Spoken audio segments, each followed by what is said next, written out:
Hi everyone, आज मैं आप लोगों को बताऊंगी कि फ़िज़िक्स के साथ किस तरीके से डील करना है। एज़ मैं भी भाई एक ऐसी स्टूडेंट हूँ जो कि फ़िज़िक्स से बहुत बुरी लगती थी। अब तो ऐसा हो सकता है आप लोगों को या तो फ़िज़िक्स बोरिंग लगती होगी या तो फिर आप उसके बारे में नहीं जानते होंगे। सबसे अच्छी चीज़ तो यही है कि फ़िज़िक्स के बारे में ऐसी राह मत बनाओ कि पहले से वो डिफ़िकल्ट सब्जेक्ट है।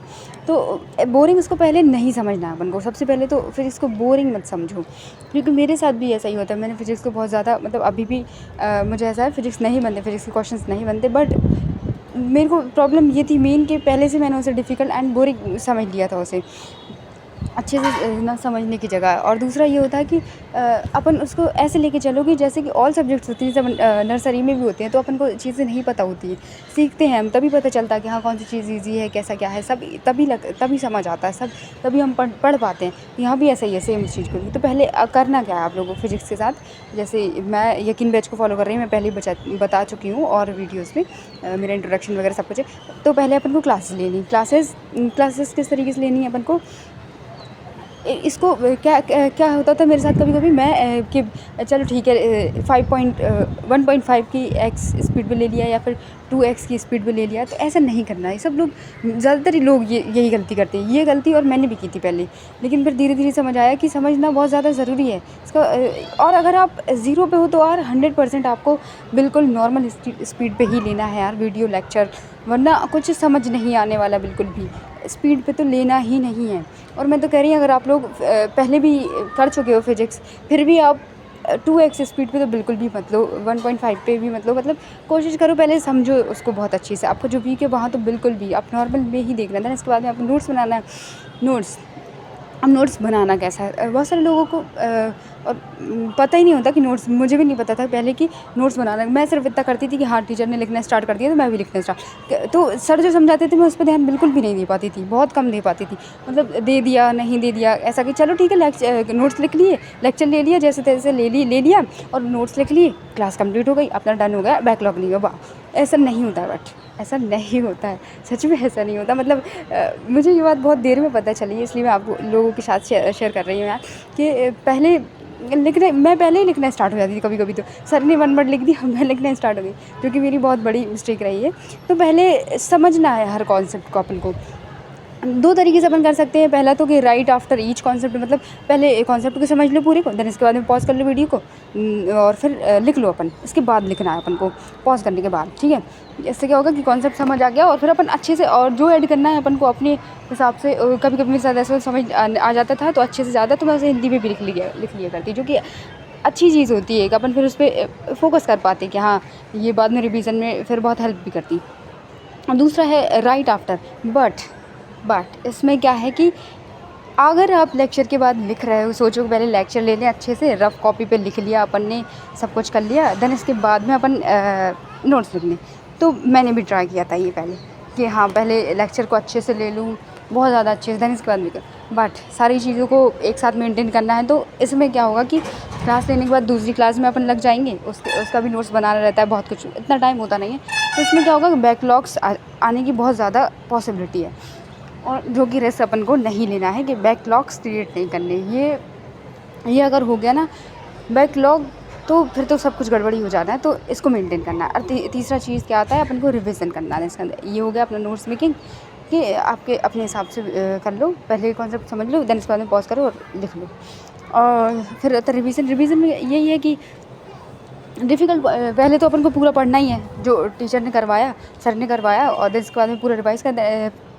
दूसरी चीज़ ये है कि इम्पॉर्टेंट और जो डिफ़िकल्ट चीज़ जो थी अपन को समझ नहीं आई जैसे क्लास में, तो उसको लिखो पहले, लिख के याद करो। और ऐसे ही नहीं कि लिख के याद करना है, रटना नहीं है, लिखना है, उसको समझना भी है। अगर नहीं आ रहा समझ तो फिर से कर लो। ये राइट की स्पेलिंग थोड़ी मिस्टेक हो गई वैसे, ठीक है। तो पहले लिखना है, देन इसके बाद में समझना है उसे अच्छे से, या तो लेक्चर से फिर से जाके समझ लो, या फिर खुद से ट्राई कर लो तो ज़्यादा अच्छा है। देन इसके बाद में उसे याद करना है, ठीक है। एंड दूसरा आता है कि all by active recall, all revision by active recall. And then इसके बाद में फिर अपन को अपनी नोट्स कॉपी बंद कर देनी है, फिर करना है अपन को एक्टिव रिकॉल, कि कितना रिकॉल कर पा रहे हैं अपन, कि ये बहुत ज़्यादा ज़रूरी है। जैसे और सब्जेक्ट्स में भी अपन करते हैं, वैसे इसमें भी करना है अपन को, कि सिर्फ ऐसा नहीं क्वेश्चन पढ़, सारे पॉइंट्स को भी हमें रिवाइज़ करना पड़ेगा, कि कितना याद है अपन को क्लास में आज क्या क्या करवाया। तो और फोर्थ है अपना डीपीपी। ये तीनों स्टेप्स करने के बाद अपन आते हैं डीपीपी पे। तो डीपीपी का भी भाई बैकलॉग नहीं करना है अपन को यहाँ पे, क्योंकि क्वेश्चन प्रैक्टिस ज़रूरी है बहुत ही, तो इसका भी बैकलॉग अपन को नहीं करना है। डीपीपी करना है 3 के बाद फिर अपन को जो क्लासेस में डीपीपी मिलती, किसी क्लास में नहीं मिलती और किसी किसी में मिलती है, वैसे ज़्यादातर में ही होती है, बट किसी किसी में नहीं होती जो बेसिक्स होता है जैसे उसमें। तो डीपीपी करने का, इसके बाद में question practice is the very very, ये अगर वेरी इंपॉर्टेंट था, ये वेरी वेरी इंपॉर्टेंट पॉइंट है कि क्वेश्चन प्रैक्टिस नहीं किया तो पता ही नहीं चलेगा कि क्वेश्चन एक टॉपिक पे से फ्रेम कैसे हो रहा है, कैसे डिफरेंट तरीके से उस क्वेश्चन को बना रहे हैं वो, एक ही टॉपिक पे से, एक ही कॉन्सेप्ट में से डिफरेंट क्वेश्चन कैसे बनेंगे, तो ये पता नहीं चल पाएगा। तो थ्योरी नहीं आने वाली एग्ज़ाम में, क्वेश्चंस ही आना है भाई। मेन एग्ज़ाम्स में थ्योरी आएंगे, थ्योरी बेस्ड बहुत कम क्वेश्चन आने वाले। तो एग्ज़ाम्स में अपन क्वेश्चन प्रैक्टिस ही आनी, क्वेश्चंस ही आने हैं, तो मेरे को क्वेश्चन सॉल्व करने होंगे, ठीक है। न्यूमेरिकल्स नहीं होंगे तो प्रैक्टिस नहीं होगी। दूसरा, पहला आता है कि मॉड्यूल्स कहाँ से करें। तो पहला या तो आप परचेज़ कर सकते हैं बैच, उसके बाद में जो होते हैं पॉसिबल अकॉर्डिंग टू, अगर आपके पास सच में टाइम है, मतलब ऐसा ये है कि वैसे टाइम तो होता नहीं है, लेकिन अभी का तो मुझे नहीं पता, लेकिन थोड़ा सा 26 में फ्री अवेलेबल भी थे, तो आप कर सकते हैं। इसका रिवीजन फिर से आपको करना है, फिर से आप रिवीजन करो, क्योंकि हम स्टार्टिंग ऐसे लेके चल रही हूँ कि आप ज़ीरो से स्टार्ट कर रहे हैं, और मैं भी ऐसे ही अपने आप को लेके चल रही हूँ कि मैं ज़ीरो से स्टार्ट कर रही हूँ। तो टाइम मिलेगा तो मैं भी रिवीजन करूँगी ही, और क्योंकि एट लास्ट नोट्स बनाना ये सब चीज़ें कुछ काम नहीं आती। रिवीजन जितना अपन को याद रहता है ना, वो ही अपन उतना ही कर पाते हैं। अगर जितना ईज़िली भूलेंगे अपन, भूल गए चीज़ों को, तो फिर ज़ीरो आउटपुट ही होना है और कुछ नहीं है, सिंपल सी चीज़। तो फिर क्या है कि अगर आप रिवीजन कर रहे हो तो फर्स्ट डे करो, जो कि मैंने बताया वो तो अपन करेंगे ही, देन इसके बाद थर्ड डे करो एंड 7th डे करो। अगर नहीं कर पा रहे, क्योंकि इतना टाइम अपने पास नहीं होता, और ज़्यादातर इन सब चीज़ों के चक्कर में अपन फिर और बहुत सारी चीज़ें अपनी छूट जाती हैं। तो अगर नहीं कर पा रहे हो first day, third day and 7th day, तो आपको थर्ड डे तो मस्ट करना ही है, बिल्कुल ज़रूरी करना ही है, क्योंकि 7th डे और 10th डे आते आते तो फिर टेस्ट आ ही जाता है, तो फिर उसमें अपना रिवीजन हो जाता है। तो 7th पॉइंट क्या आता है अपना टेस्ट।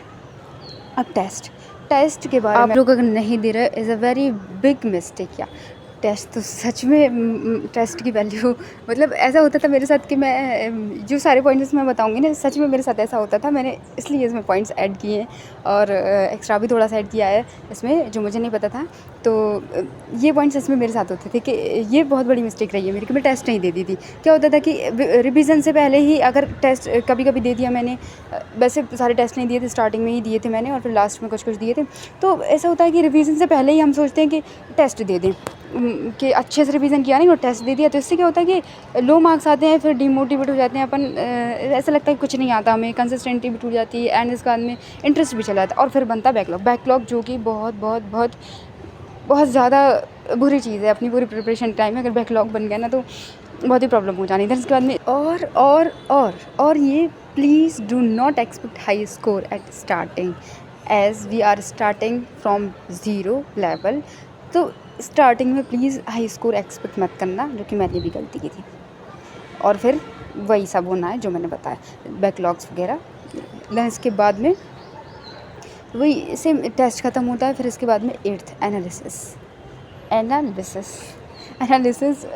ऐसा है कि एनालिसिस तो मुझे पता ही नहीं था, जैसे कि पहले कि एनालिसिस भी करना रहता है, टेस्ट दे दिया बस, जिसमें मैंने बात सच में सब लोग कहते हैं कि टेस्ट के बाद एनालिसिस करो, हम सिर्फ सुन के रह जाते हैं कि एनालिसिस टेस्ट तो दे दिया अब ठीक है। नहीं, ऐसा नहीं करना है, ये very very very very important है। वही ये हर सारी चीज़ों से ज़्यादा इम्पॉर्टेंट, क्योंकि एनालिसिस नहीं किया तो पता ही नहीं चलेगा कितना आया इन सब से, हमें कितना हम कर पाए हैं और कितना नहीं कर पाए हैं। इसमें अगर एनालिसिस नहीं की ना, टेस्ट कर लिया और एनालिसिस नहीं, इसका मतलब ये है कि आपने टेस्ट तो दिया बट अपना टाइम वेस्ट कर लिया खुद का, और कुछ नहीं, क्योंकि आपको समझ ही नहीं आया कि टेस्ट से आपका हुआ क्या।